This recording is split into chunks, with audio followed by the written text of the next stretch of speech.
शेतकरी मित्रांनो नमस्कार. तुमचे सोयाबीन जर या अवस्थेमध्ये असेल म्हणजेच काय की आता फुलामधून संपूर्ण शेंगामध्ये रूपांतर झाले असेल आणि शेंगा या परिपक्व होण्याच्या अवस्थेमध्ये असेल बघा, परिपक्व होण्याच्या अवस्थेमध्ये असेल तर आपण कोणती फवारणी आता करायला पाहिजे. एक म्हणजे सध्याच्या परिस्थितीमध्ये अळीचं प्रमाण हे वाढत चाललेलं आहे. अळीच्या नियंत्रणासाठी तुम्ही एक चांगलं अळीनाशक वापरू शकता, ज्याच्यामध्ये ॲम्प्लिगो वापरू शकता किंवा तुम्ही याच्यामध्ये बॅराझेट वापरू शकता किंवा बेस्ट ॲग्रो कंपनीचं एक नवीन कीटकनाशक आलं आहे ते सुद्धा याच्यामध्ये वापर करू शकता, जेणेकरून अळीचं म्हणजेच पान खाणाऱ्या अळीचं खूप चांगलं नियंत्रण आहे ते होऊन जाईल. दुसरं म्हणजेच एक बुरशीनाशक वापरू शकता, कारण पाणी पाणी सुरू असल्यामुळे शेंगाला बुरशी लागून शेंगाची गळ होऊ शकते. यासाठी एक बुरशीनाशक वापरा, ज्याच्यामध्ये प्रोपिकोनॅझोल वापरू शकता किंवा तुम्ही याच्यामध्ये कस्टोडियासारखं सुद्धा महाग बुरशीनाशक एक वापरू शकता.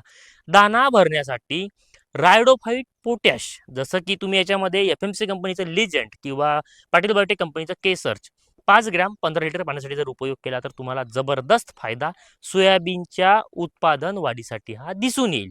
ही फवारणी शेवटची फवारणी तुमची ठरणार आहे, त्यामुळे काळजीपूर्वक फवारणी करा, कारण येथे अळीनाशकाची जर तुमची चूक झाली तर संपूर्ण पान जाळी होईल आणि जेणेकरून आपल्याला उत्पादन घट होण्यासाठी येथे नुकसान होईल. तर तुम्हाला ही माहिती आवडली असेल तर जास्तीत जास्त शेतकऱ्यांपर्यंत नक्की शेअर करून पेजला फॉलो करा. धन्यवाद.